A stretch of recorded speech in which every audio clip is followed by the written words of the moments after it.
What's going on, guys? This is Mike with the 1% Mindset Podcast. Hope you guys are doing absolutely amazing. This week we have an amazing guest, Miss Lakinya Francis. How are you doing? I'm good, man. I'm great, actually. It's nice to be with you today. Excited to get into this conversation. For Yeah, no, sure, man. Looking forward to it. no, absolutely, man. When I invite guests onto the podcast, it's really because they're doing a lot of amazing things, and I've seen all the things that you've been doing, that you've tapped into the media, the media coverage you've received, and just you kind of creating and developing your journey. And I don't want to give too much of it away, so I'll start. I want you to kind of introduce you a little bit, with just who you are, and again, obviously, some of the stuff that you've been able to accomplish thus far has been absolutely amazing. So, the floor is yours. All right, man. All right. So, obviously, I'm Lakinya Francis, and I'm actually down in Miami. So I and I'll just give a quick little timeline. Of course. Me up to today. Of course, I'm from here. I did attend University of South Florida in Tampa. And I want to say maybe about 2011, 2012, I did move back home. When I got back down here, you know how the hustle is, trying to find something. And then I actually ended up teaching. A lot of people don't know that. I taught for 4 years, middle school and high school. Oh, nice. So yeah. And then I kind of got into government, and then so what led me to where I am today is I actually needed a hobby. I needed something extra to do, right? So my spouse said, "Hey, listen, you gotta find something to do." My job is Monday through Friday, 8 to 5. Like, all right, it got to be more than Facebook and Instagram story. And true enough, that's how it really got started. And I was like, man, what can I do? What can I do? I know I always had that entrepreneur spirit in me, but I'm like, all right, let me do this. Let me figure this out. So I started researching, and I actually stumbled across vending, and I was like, whoa, this is pretty interesting. See vending machines all around. Never really thought much into it, like, honestly. And as I began to do more and more research, I'm like, all right, this is something that the average Joe can get into. So I, did some research for quite a while, actually. And then eventually I was like, you know what? At this point, I've done all the research I can do. I just kind of got to get out there and, experience is the best teacher. So got out there, purchased a couple of machines. I will be honest, I'm very transparent about the journey. It wasn't as easy as I thought it was. And that's really because I just didn't know 100% of what I was doing. A lot of times we go Google, YouTube stuff. You get some information, but it's a little bit different from the actual experience, right? So once I got into that space, I'm like, oh man, mistakes have been made, money has been spent, time has been lost or whatever, but I gained experience. And so that will never go away. And of course, what's the next thing that people always ask? How do you get into that? Right? That's like very normal. How do you get in that? How do you get in it? So at that point, I was before we even go through how you get into that, because I that is a topic. So you went from teaching, right? And you went teaching, and then you had your government job. So you transitioned out of teaching, and salute, right? I taught for 1 year, and I taught elementary school, and almost pulled the little hair I have left out. So it's tough. It really is. So I always say, because before I taught, I said, man, teachers get all this time off. They deserve every break they get. Yes. So then you transitioned into the government job of, what you did or what you're currently doing. I'm not sure. Are you still currently in that? I am, but eventually I'm planning right now to full-time entrepreneurship. Transition. You got to do it in the right way. So, no, of course. But funny enough, with this, I teach, travel throughout the state and teach adults. And so it's still within the same, spectrum. I create curriculum. So it's all like really tying in together with the whole teaching thing. Yeah, no, I love that. So then your spouse say, hey, you need something to do. You're driving me crazy. um, Yep. find something. All right, cool. Find So something. what first attracted you? What was it the model? Was it the simplicity? Like what attracted you to vending? Okay. So that's actually a really awesome point. So really so in my thought process, right? I'm like, all right, I gotta find something to do on a serious note. Something but it has to be something realistic that I can afford. Hmm. Um because the actuality is that if you're gonna start a business, businesses take money to start. Of course. And sometimes that's what people don't really like. Hey, you need money to start a business. And so um I was like, all right, what can I start where it's realistic, where I can save and then kind of get into it? And, and that's kind of how I came up with vending machines and really watching at work how the people were using the machine, like just using it like crazy. And I'm like, what? I took a moment back, and just started to evaluate things around me. And yeah, when I started doing my research on the cost of the machines, in upkeep, that was another thing. So I said, all right, I'm not going to quit my job. So what can I do in between? What can I do at the same time that's realistic, that's not going to stress me out, take me away? And the vending machine model was perfect because it wasn't 100% passive, but it was like semi-passive, put a little time into it. And boom, you can generate some income. And I wasn't really looking to try to find another job. That's not what I wanted to do. Um, so yeah, that's how I really kind of dove into that model. I was like, all right, this is perfect. I can save. I can really get into this. I don't have to go begging for money. This is something that I can do on my own with time. And so that's really what attracted me to that. Mm. The biggest thing that most people want to do is real estate, real estate, real estate. But again, you got to have money. So this was just a little bit more realistic at the time for me. Got it. Okay, so you dove in Uh-huh. to vending. So did you purchase one machine? Like, so what was that process like as you started So in terms of doing that? So what I did was started looking on the marketplace, and I was like, all right, I seen someone selling some machines, and I get them up, and I said, all right, I'm going to purchase these set of machines, so two machines. Um, and it's so funny. I was like, yeah, I'll find somewhere to put them, but in the meantime, I'm going to grab these and put them in my garage. So I I set up a time to go pick the machines up. And I was like, all right, my little brother, he's strong. He can do anything. He can pick up anything. So we got my dad's truck. We drove over. And when I got there, that's when I was like, oh, shoot, these machines weigh like 1,000 pounds. So that was the first thing that I didn't know. YouTube didn't tell me, Yeah. to look out for, or, reading an article. Um, and so I had to, of course, take a step back and account for unexpected expense of moving the machines. So once I got the machines, then it was like, all right, I got the machines. Now I'm going to bring them to my house. All right, now I got these machines. Okay, they're taking up all this space. Now I got to play around with them, learn the machine. And then it was like, all right, these machines are sitting here. All right, now you got to do something with these machines. What are you going to do with them? I was like, all right, I got to find a spot. So this is where I thought, all right, you just find somewhere, go to a couple of places, ask them if they're interested in the machine. I'll find a place in no time. And that's when I realized, whoa, so this is the hard part about the business. So not, how long not were so they easy. sitting? How long were they sitting before you eventually got them into your first space? Honestly, they were sitting for a couple of months because I just didn't have the time that I thought I did. Right? I thought I had all the time in the world, right? I work Monday through Friday, 8 to 5. I can just go out to work, but you got to think about it. Decision makers are usually there doing business hours in the businesses, and by the time you get off work and then the weekend, so it was actually a lot more time consuming. There was a process. There was things that I was missing. Again, lack of knowledge. No mentorship, nobody to tell me, all right, hey, this is the best way or the best route. So it was all, learn as you go. But it really for a couple of months, and then I was like, all right, I got to get rid of these machines. Either that or I'm sell them back because, um, I got to do something with them.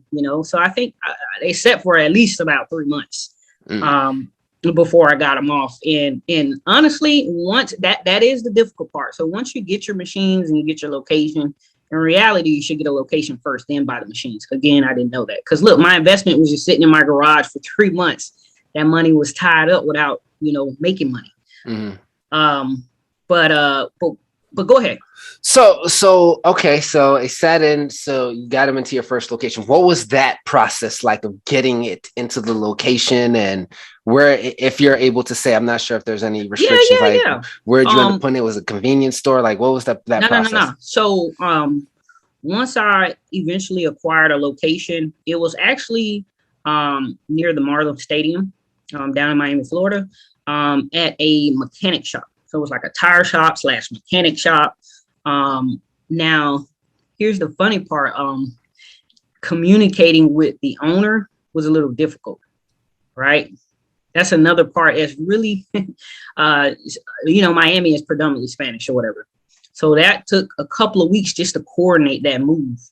So I eventually had to get somebody that spoke Spanish to kind of talk in place, because the first conversation was with the nephew, and then all of a sudden the nephew disappeared. So anyways, once I got that squared away, that was one piece. And I was like, oh my God, okay, the people that brought the machine to my house, I don't want to use them again because, the personal reasons. And so I was like, all right, now I'm going to hunt to find someone to move these heavy machines, because a lot of people think, oh, I can just get, 2 guys and a dolly. No, these machines are heavy. So now I was on a hunt again, looking for someone who had the means to move them. Once that got moved, and they put them in the location for me. Thankful enough, this guy was nice enough to kind of give me some tips, because he had already been in the industry, and tips as far as like, hey, us Spanish people, we like it spicy, we like a lemon, because, and see me, I'm thinking, all right, I'm gonna go to BJ's and just buy some Doritos, some Cheetos, and these are things that really are a big deal in the business that you don't even think about it. The demographics of where the machine is going. And, he even gave me some tips on an even better place to go, to buy my product at wholesale. So that process right there alone was like, and then check this out. Very early on, you get calls, hey, the soda won't come out, or it ate my dollar. And it's like, oh my God, I'm at work right now. So these are things that I wasn't thinking about prior to. Again, thankful enough, connecting with this gentleman that moved the machine for me. He was nice enough to and I built that trust where I could, hey, can you go and check it out, and give him the key and let him, go check it out for me and just pay him. But these are things that, when you're getting in, you got to be aware of and have a system in place, especially if you're working a job. And most people who get into vending are working a regular job. Of course. This is their side hustle. Of course. So yeah, that process was a learning process. Actually, it was a little bit more stressful than thought it was going to be a piece of cake. And it was like, whoa, all right, this is serious here. Yes, man. So you ended up, I guess, building a relationship at a mechanic shop with a nephew. I'm guessing, did you just like pick up the phone and just call places? Did you drive by? Like, no, actually, what was? So when it comes to acquiring a location, right? So there's 1 or 2 ways you can do. You can either do what you just said, literally go by, have a pitch, scout a place out, see if it's a potential good location. You can ask them if they're interested in having a machine, put in their place, a free machine, and kind of, show them the benefit of having a machine, or tell them the benefit of having it. You can do that, or they actually have services where they do the calling for you. Right. And so honestly, that's the route I ended up going, because I was like, because you had more, money than time at the time. Yeah, at that but point. Some people, they have their feelings and about that, like, man, I don't want to pay somebody else to do it. But really, when I sat down and thought about it, I was like, wow, I really don't have as much time as I think I do. So honestly, that's how I acquired the location or whatever. I had somebody else to do it for me. But once they connected me with them, I had to take it over from there. So it was just a matter of, hey, are you interested in a machine? Oh, yes, you do. Okay, cool. Hey, Lakinya, here's the info. Okay, you take it from there. And yeah. Okay, so you acquired your first location. You said you bought two machines initially. The Yeah. second, so your second location now, I guess it was through the same means. Now that you learned some things, was the process a little bit easier? Now, Did you go through some of the same struggles? so actually, so the next location was a little bit different. And I hope everybody following me here. It's a learning process, man. It really is, learning. But the second location, I actually um, purchased a route, is what they call it. So that means that, I have machines in the location and I'm going to sell that. And some people do that. They they place machines in locations and then they sell them. They make more money for them. Like, hey, I already got it set up for you. The machines are already on location. I'm going to charge you, let's say $3,000 or whatever the amount is. All you got to do is pay me and I'm going to give you, here's your keys and it's yours. So that's the route that I went in. Man, with that, you got some good and some bad with that. Good part about it is it's already in place. And sometimes why do people do that? Maybe they don't want to be in the business anymore. Maybe they're moving on. Maybe they're retiring. But the big thing that a lot of people got to be careful with is they're just passing you over, a headache or passing you over something that they're just not interested in them anymore, is not working out for them or whatever. And not to say all of those deals are bad, but that's just another thing that there's some things you have to look out for first before you just say, yeah, I'm going to jump on that just because it sounds so good. But at any rate, that's the process that I went through. And it was actually 3 machines and it was in a large warehouse. And so funny because at this point I'm in over my head now. And it's just too much with a job. And then I'm like, oh my God, like, what did I get myself into, So you went from 1 to 4, essentially. No.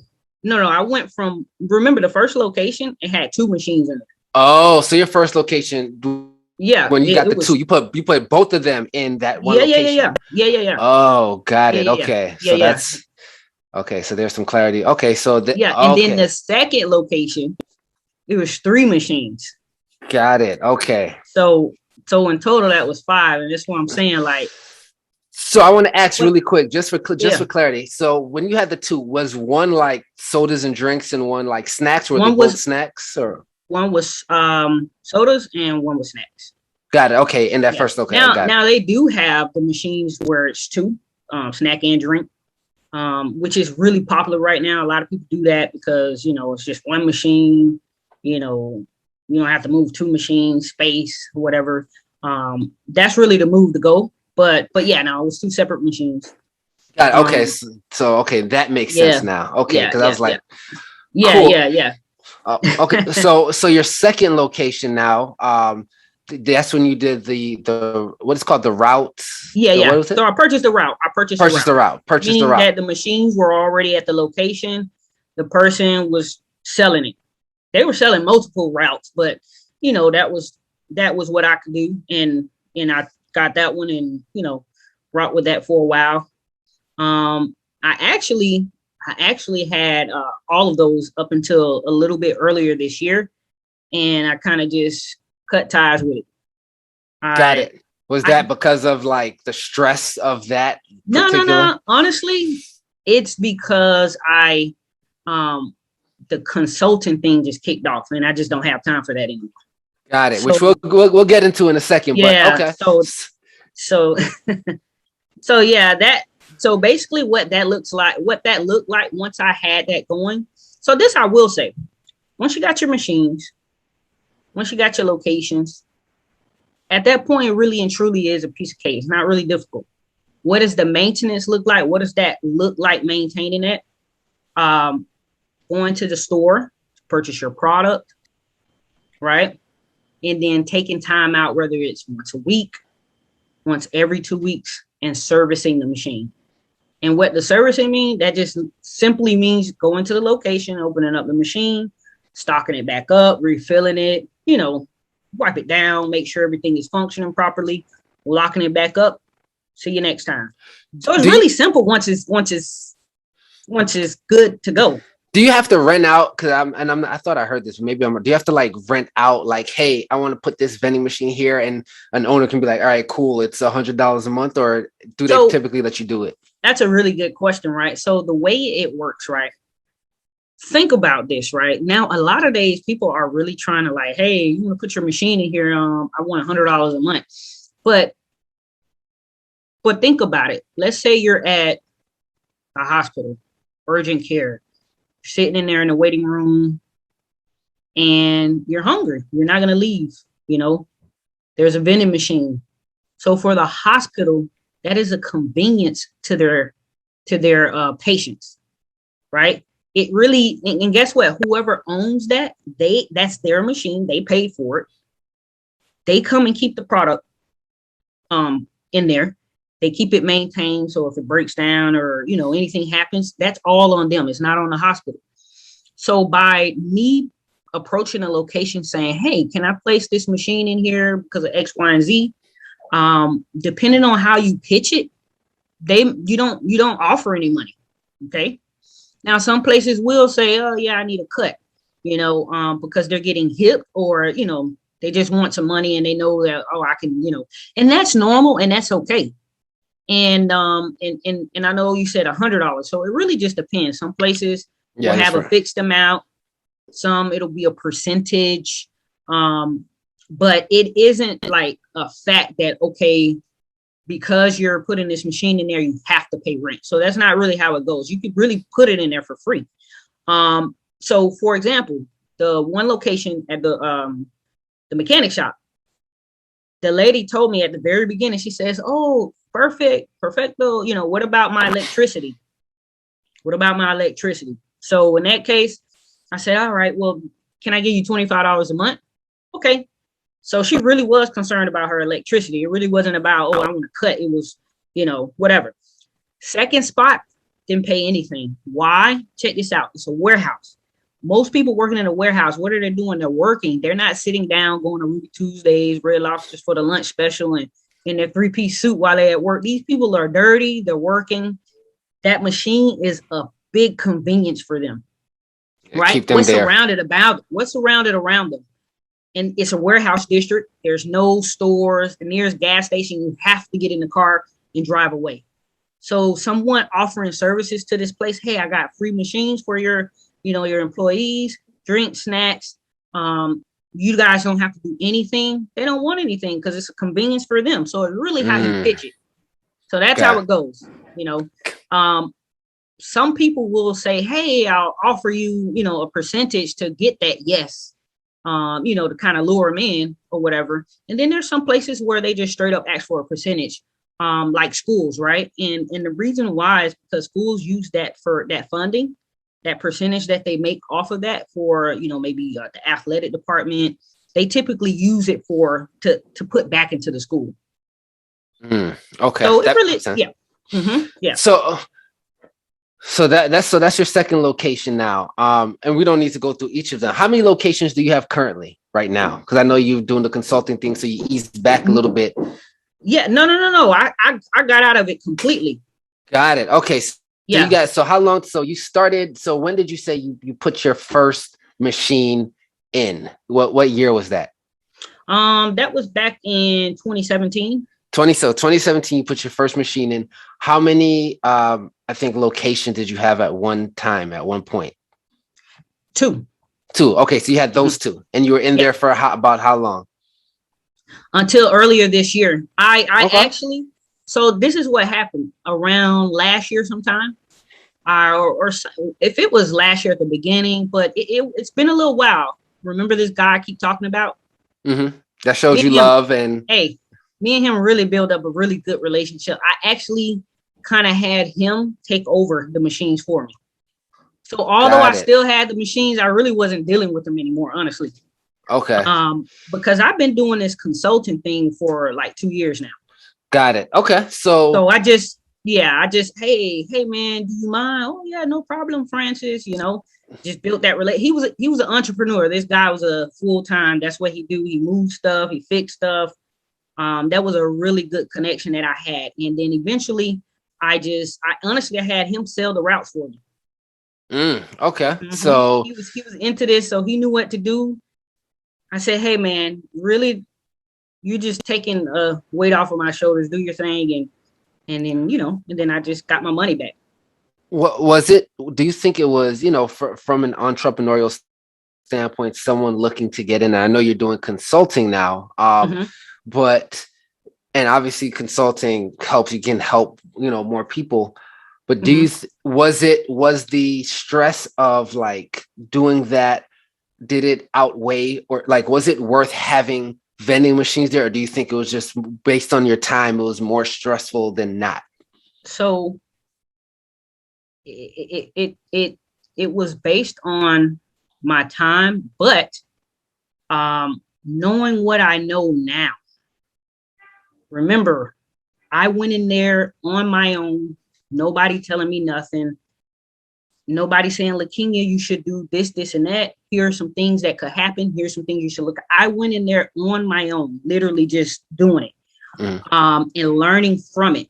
So now people have a lot more resources within the vending industry. As you can see, a lot of more people are into it. There's a lot more um, just experience that's out there for people to kind of piggyback off of. I didn't have any of that. So it actually is worth it. Now, if I can go back, which I am actually going to, and I'll tell you about it, I'm actually going to dip back into it. But if at that time, if I had to rewind back, I would probably do a different type of vending rather than just snacks and drinks. Mm, that's interesting. Okay. Yeah, that's probably what I would have done. Not that I wouldn't have done vending, I just would have done something else. Again, I didn't know. Got it. Um, Okay. yeah, So just not, so what kind, because I know there's different, you see in like airports and stuff, you see yeah, people selling, you can get electronics, earpods, you can and all get, kind of stuff. yeah, I saw like women, like I think it was like shoes or slipper, like it was All kind it, of stuff, man. so All kind of stuff. so it looks like the vending machine business is great. So what you said, your only real change would be, instead of doing snacks and drinks, would be something else in the vending space. Absolutely. Yeah, I Got would it. have. Yeah, I would have just done something else. Um, yeah, I would have done something else. Absolutely.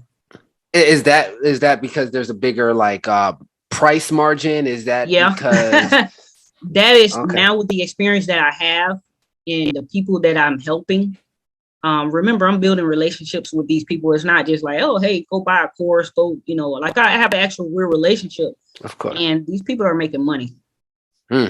People are making money, and so if I had to go back, which is why I'm gonna kind of dip back into it, but in a manner that I can handle it. I don't want to get overwhelmed, but yeah, I would definitely do something else. Probably the beauty section. Hmm. I would Okay. probably do the beauty section because they're making money. Well, so something like that, location is obviously very important, right? You wouldn't Yeah, it put, is. something. So how do you determine, based on, because with the snacks, the vending, the Mm-hmm. snacks and drinks, you can basically, hospitals, a lot of different places, variety, weight, people, Yeah, where there's people. where there's people. Yeah, essentially. When you think about the beauty, it's more gender specific. At least my assumption Yeah, is more yeah, it gender kind of specific. is, depending on what you're selling in there. You know who your target is. It is sort of gender specific.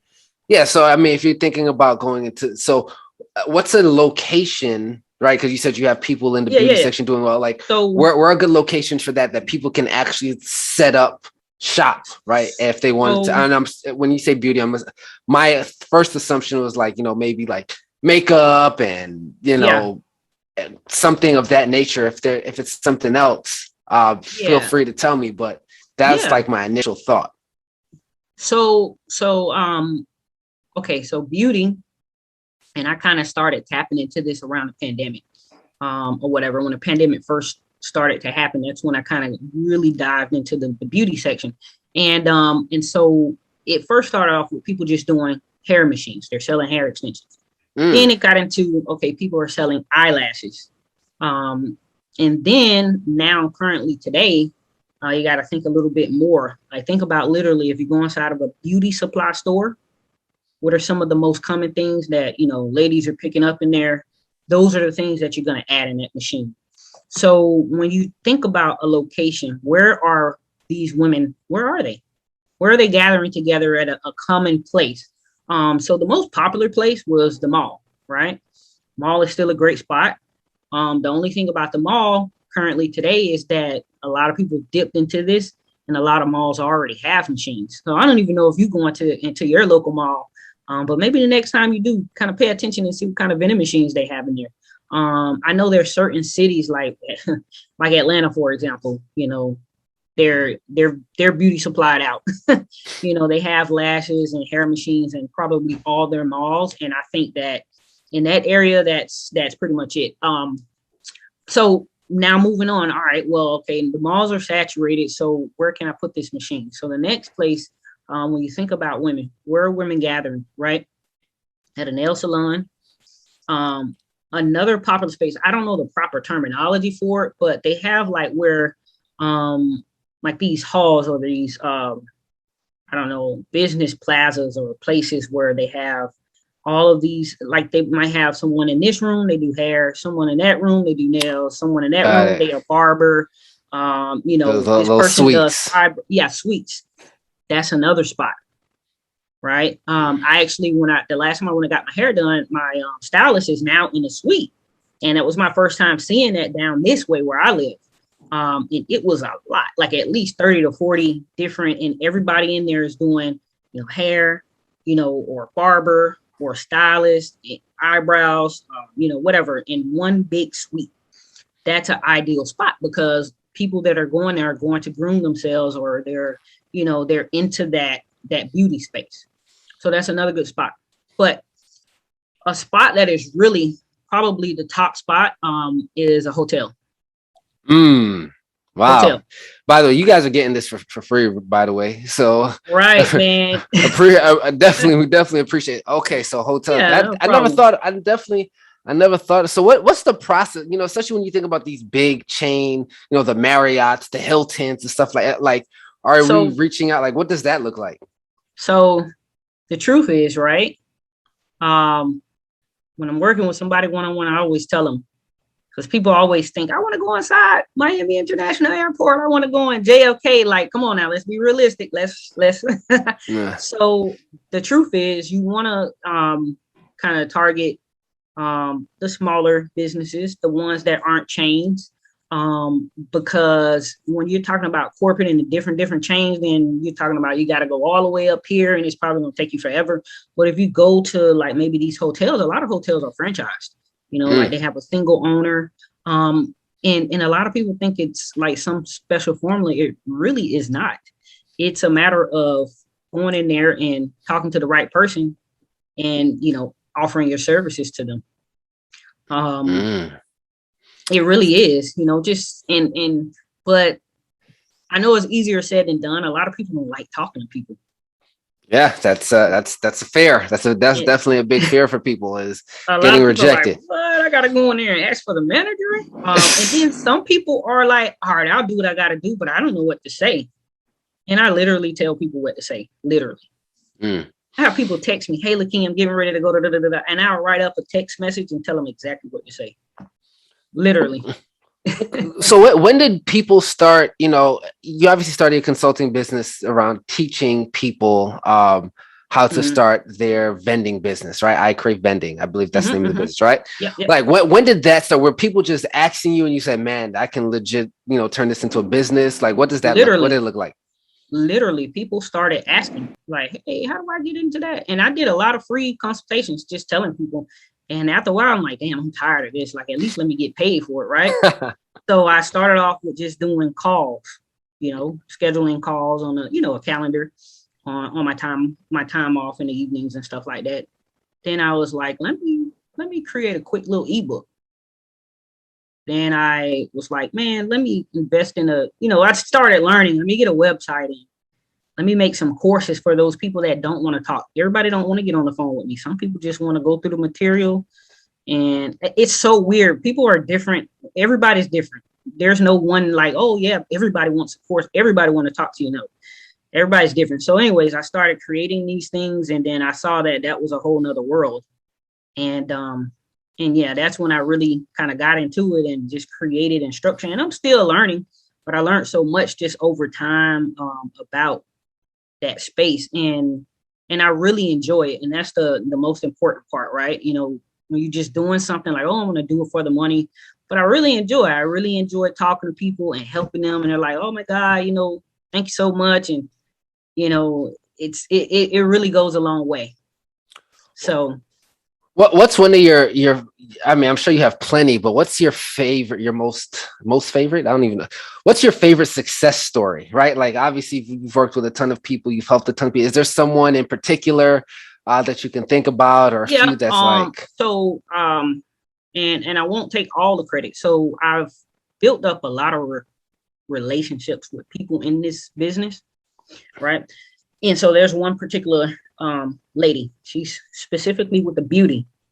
And with her, we, you know, she's just selling a machine. She don't got time to be talking to people. So that's how we connect, right? We're not stepping on each other's toes. She's selling machines. I don't sell machines. But I prepare proposals. I created proposals because people started reaching out to me. Hey, you got a proposal? Nobody has a proposal. Everybody got ebooks and da da da da. So I was like, okay, you know, I'm a writer, and I created proposals or whatever. And so me and this lady, we started connecting like that. I specifically do proposals for all of her clients, and we just work together. I consult them. I do their proposals. She will them in, then she sent them on to me, and I kind of groom them, just talk to them, you know, all that stuff that takes patience. And at any rate, there's one particular college, and she's in Atlanta, by the way. There's one particular college in Alabama, and she's like, all right, Lakinya, get the proposal ready. I'm gonna go in and go in person because we've been sending these emails, and sometimes in person is what it takes. So she went in person, and the intent was just to drop the proposal off. Ended up meeting up with the person, the right person, and you know, like, hey, I've been trying to get to you, you know, and okay, well, you know what? Now that you're here, let's take a moment and talk. And her intent, the intent was to get the client with just one machine. They loved the idea so much that they wanted 5 machines. oh wow, Yeah, to put in the girls' dorm area and the boys.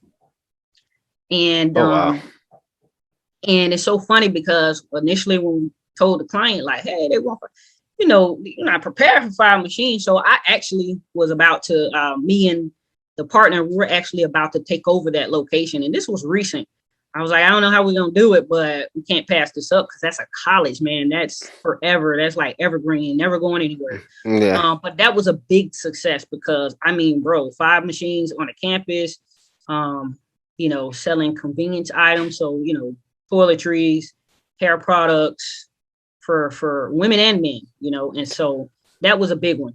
So do you guys, so I guess you guys hire, because you said this is in Alabama, so I'm guessing you guys hire people over there to like maintain and run No, that. no, no, no, no, no. So when we're helping someone, we're looking for locations in their area. This person lived in that area. Oh, so she wants to actually, she wants to So own those. You just kind of helped her set those up.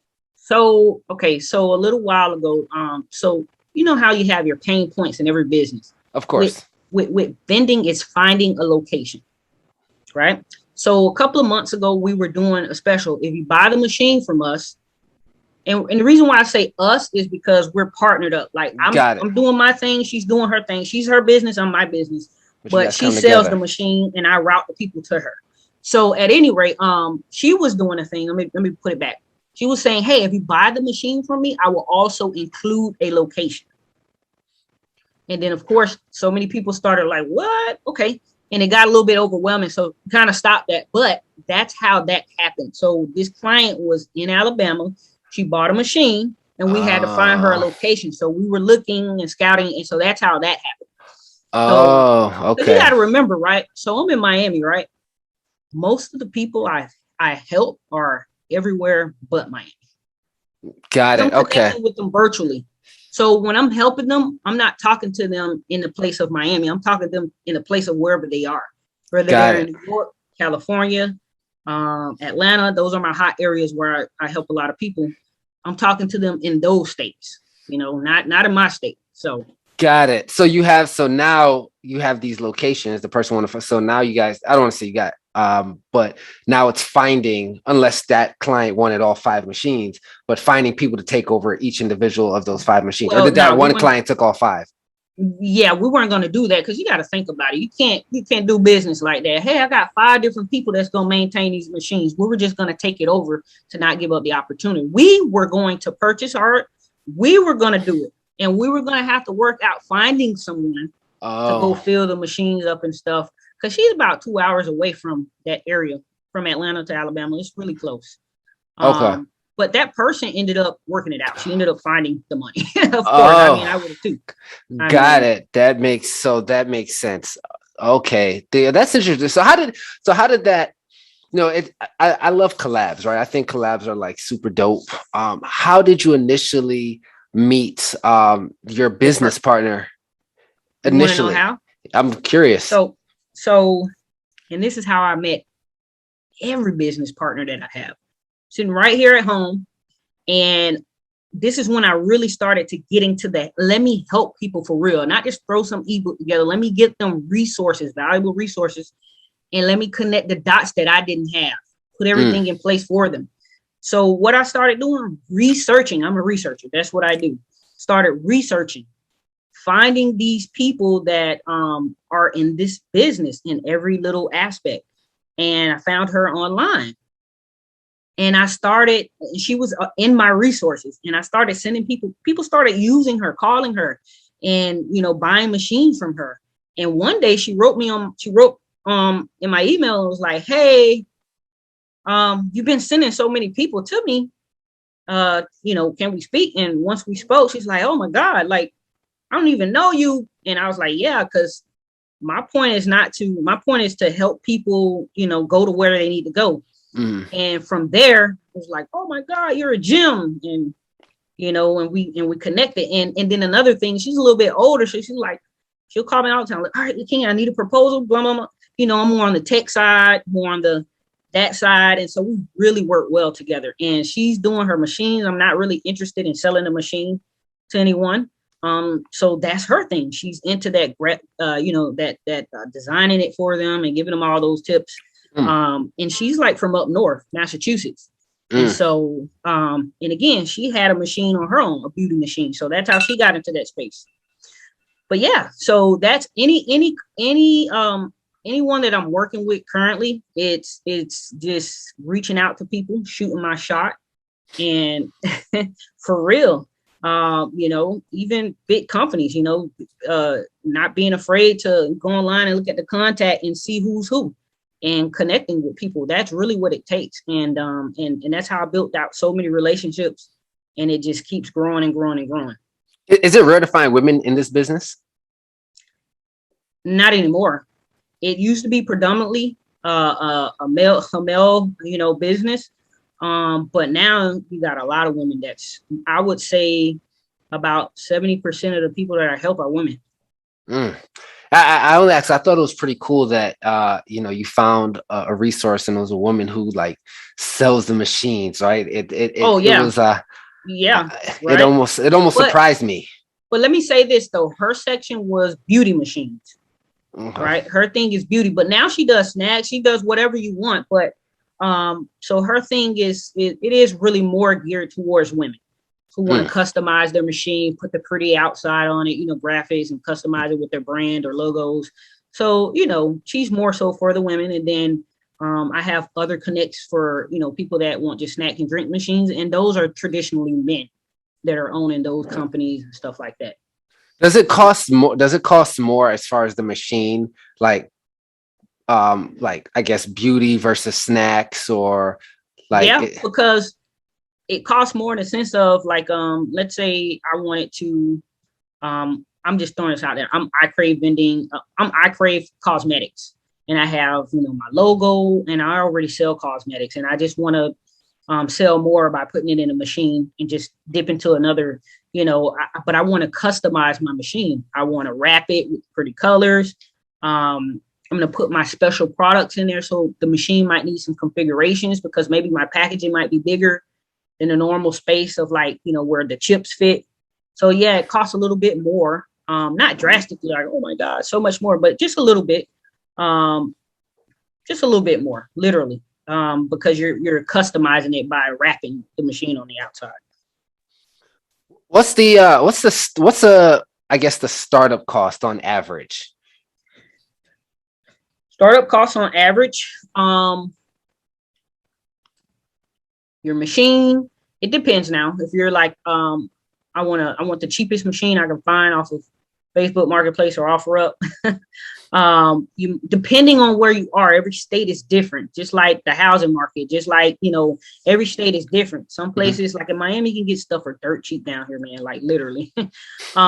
But whereas, maybe up north it'll be a little bit more expensive. But let's say you want to go a refurbished route where you want to buy the machine from a company, you want to be safe. You don't want to just buy garbage, but you don't want to buy it brand new. I say if you got about like $3,000, $2,500 to $3,000, you can get started.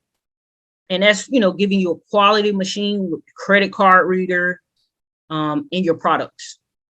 Okay. So, all right. So about 2,500 to $3,000, to get started, to get, things going. Okay. So that's not, that's not too bad. It's real. It's realistic. Yeah. It's realistic. And to be honest with you though, Michael, there's machines out there that's cheaper than that. That's me being on the going to a company. That's me like saying like, okay, all right, let me tell you how much I paid for my first two machines. $500 a piece. It's out there still to this day. I see machines like that every single day for those prices. So if you just want to start off with just a cash only machine, start off with cheaper than that. But that's me putting you with the experience. Now, I don't recommend anybody just buying the cheapest thing on the market. You want to get quality because in the long run, that's just going to give you a headache. But, getting you something decent, with some warranty and with your credit card reader, $2,500 to $3,000. Makes sense. Okay, so it's doable. So you've been on, I wrote this down, Business Insider, I see Yahoo, you've done some radio shows. So a lot of things, like this business is starting to pick up a lot for, from the consulting side, right? It looks like. So how has, I guess, how are you managing everything now, especially with some of the press that you have? My calendar, bro. Listen, I live by the calendar now. I used to try to put everything in my head. So the way my business works. So I got my daily life, right? I mentioned I'm still, employed and I'm working on getting out of that. So let's say that's there, right? So the way my consulting thing works, it's all done through a calendar. Person, when they purchase, they get my calendar. My calendar is set up based on my availability already. So they go, they pick, I get the alert to my phone. Oh, at 7:00, I got to call whoever in, wherever they are, California, Oregon, wherever. I've talked to people all over and I call them, and that's how I maintain it. When I have, it doesn't matter what it is, I put it in the calendar, and that calendar keeps me aligned. It keeps me organized. And when I feel like I need a moment, because sometimes I get like that, I'll go on my calendar and block myself out. Say I don't care what's going on. I can't do anything because I need to take a break, So that's how I manage it, honestly, and it's been working so far. Nice. All right, so that's been going. Like I said, first of all, congratulations. Right? I love to see women win. More specifically, I love to see Black women win. I don't know, it's like one of my things. Right. Yeah. So definitely salute to you and in that space and just what you're doing and just helping people. All right. One of the things, the calendar thing that's something that I'm starting to do now. Because I used to try to put things in my head, and what someone told me this, they said, you stress more out trying to remember what you have to do than actually doing what you have to do. I put everything in my calendar. Yeah. So, man, that has been. You want to invite me out? Oh, hold on. In 2 months, I'll put it in there for real. You got to. Yeah, man. If you want to be organized and structured and you really want to grow and set yourself up to win, Like if you're just playing around, because initially at first I didn't. I was like, oh, whatever. But then I had like, oh man, I want to go somewhere and crap, I got a consultation. I didn't even know that. So, the calendar, I use it heavily. I rely on it. Yeah, no, that's Yeah, huge. yeah. All right, so you have this up and going, right? This is I don't want to say automated, but it looks like you've No, it is established. automated. I've Oh, automated the thing. And that's another thing. A lot of people are like, how do you do that? Well, someone who's interested, they'll go on my website. I have a ton of videos where I'm explaining stuff to try to cut down all the emails. They purchase, everything's downloadable, they get access, and when they're ready to talk to me, they got the calendar link. It's all automated now. oh, so And this it used to be like that, but I've gotten it to that point to where I'm like, this digital space is, and that's something else I'm branching off into also, I was gonna ask, like, did you, because this is like marketing, digital marketing. You got professional. Like, did you figure all of this out on your own as far as? I did everything. Everything. Just researching, reading, watching what other people are doing, testing. I'm not nowhere near saying I'm perfect, but I do have a system in place, and I'm still learning, and I'm finding ways all the time to try to make it better. But this is all from scratch. This is all from me. Just occupying my time with something positive rather than just, things that aren't Scrolling on Instagram. Productive. There you go. Things that aren't as, and I still do it, right? But now that I'm doing it, my mindset is different. I'm scrolling to see what other entrepreneurs, other business coaches are posting. What are they doing? And another thing that I am doing that a lot of people aren't doing, I'm expanding outside of my norm. I'm working with other people. I'm reaching out to other people. I don't care about the race and all of that. I'm networking, and that networking is what really got me to getting press. Really networking and just getting out there with the unusual.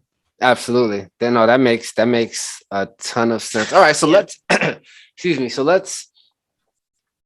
I mean, I love what you've done in the vending space. I want to spend a little bit of time because you've also started a coffee line that I saw.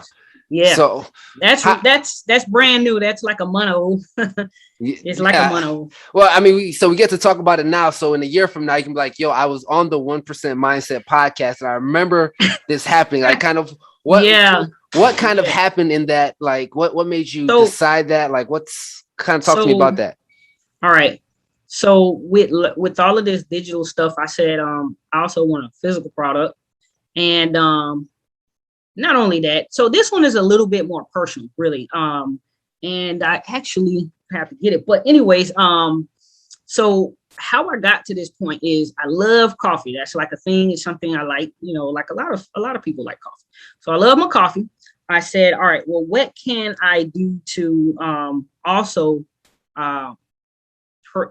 pay remembrance to my late grandmother, who I lost 2 years ago. And that was our thing together, coffee.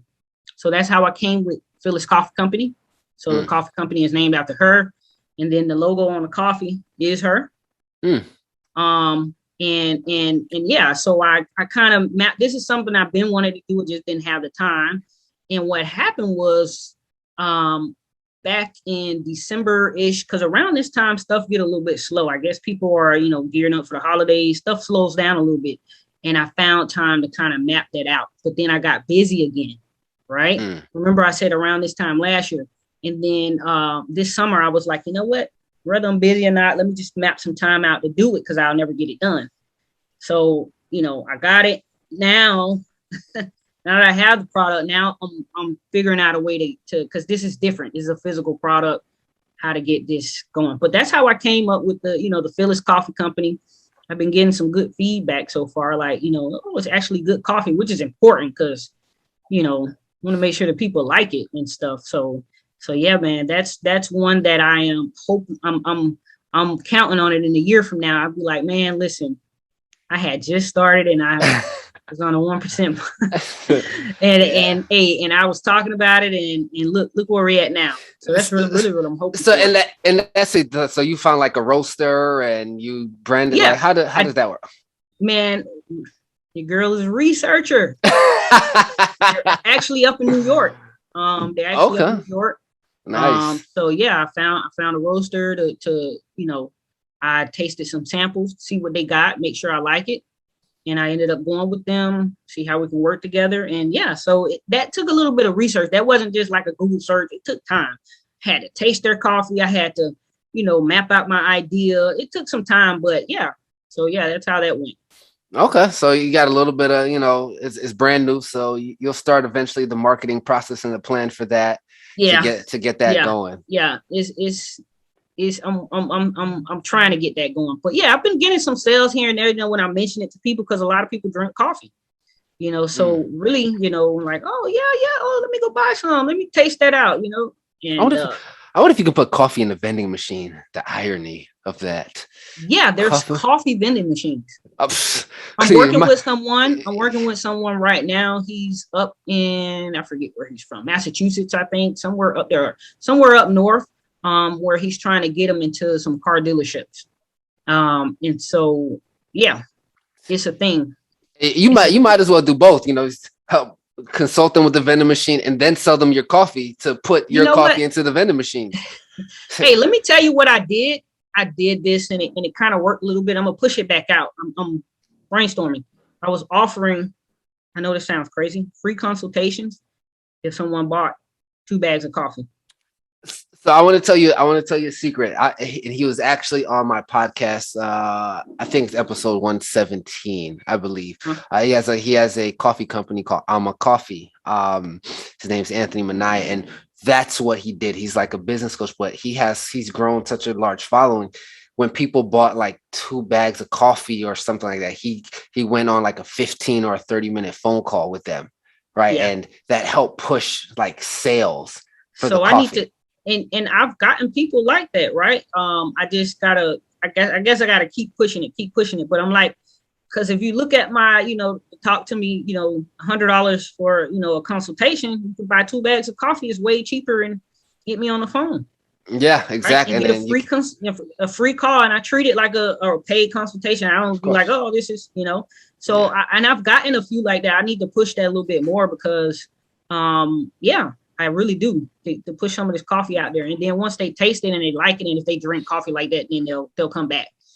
Yo, So I love what you're doing, man. It's absolutely amazing. I'm a huge fan, and I'm super grateful that to have you on, because there's you it's important to see that you did it right. I've seen so yeah, many people who coach and do all these things and say all these things that they haven't done, and like yeah, you said, you really have you really try to create impact for people, yeah, and that's how you been able to build these relationships and really create a space and a platform where it looks like people now really just come to you, right? It doesn't really yeah, seem like yeah, you go out to say, hey, I can help you with this, yeah, yeah. like It's yeah. People do come to me.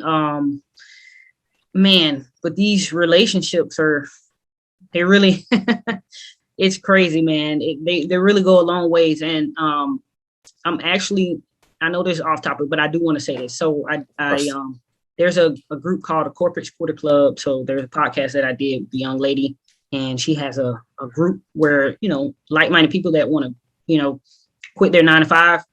And so the group is just for them. And I'm actually next month, November, going to teach them about how to monetize their knowledge. So that's mm, something in 2022 that I'm going to be getting into. I'm trying to build out a coaching program, because remember, Mike, I learned all this from scratch. I took what I knew and I built, this consultation business. And so, yeah, I'm going to teach other people how to do it. I'm not, hold on, let me take that back. I'm not going to teach them. I'm going to coach them through it, on how they can do it the same, and take what they know and monetize from it. So, yeah. yeah, no, I love it, especially like you said. One of the things I asked, I was like, man, you did the website and the funnels and the automation and stuff. He's like, yeah, research, right? And it's so crazy because Yep. like that is the true spirit of a hustler, of an entrepreneur, of someone who wants to create it, right? Like, in order for you to be effective, yes, as when you need to start to scale, you'll be able to hire and get other people, but you Yeah. need to understand the ins and outs of your business and how to run it Yeah. effectively. And the only way to do it or to know it is by doing, right? And we tend to forget that sometimes. So man, that is, Yeah, I am, I'm amazed.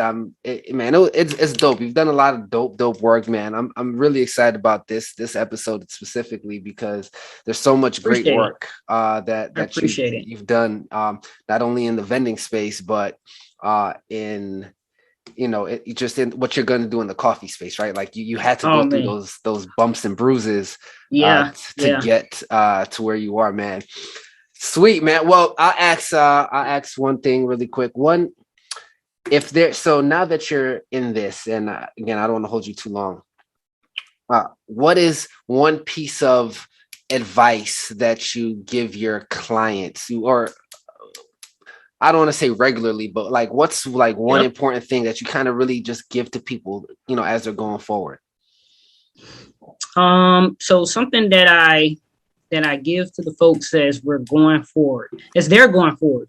Um, Because they're taking really. L's, right? Like it's not easy to, right. You went through, So so there's some yeah. self doubt, I'm sure. So really, what I tell people is, it's a learning process. You're not gonna just jump in the game and have it figured out. With vending, it's learning.